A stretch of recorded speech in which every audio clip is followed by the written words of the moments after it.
Pemirsa krama kaptiang limbakang pertanian, mang deside nincapang kewentenan pangan. Krama sujatine patut limbakang program pertanian organik antuk ngawi gunayang pekarangan paumahan pina kegenah metetanduran.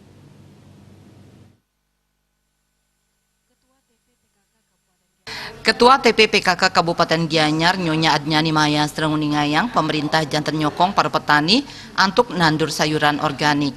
Dagingnya ni patas kadi program PKK ngawi gunayang pekarangan paumahan antuk nandur makudang-kudang sorojangan.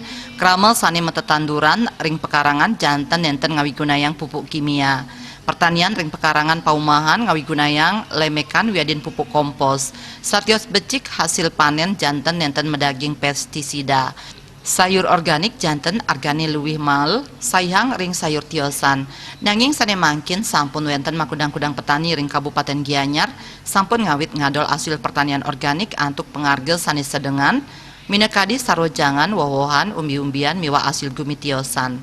Nyonya Surya Adnyani Maya nyelehin ring malsan pandemi COVID-19 para petani merasa pakewuh santukan enten presiden ngadol hasil panenipun.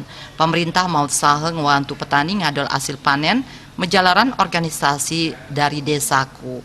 Pemerintah taler mau usaha ngewantu petani ngadol hasil panen menjalaran daring utawi online. Wirnaya bisnis Bali Nguningayang.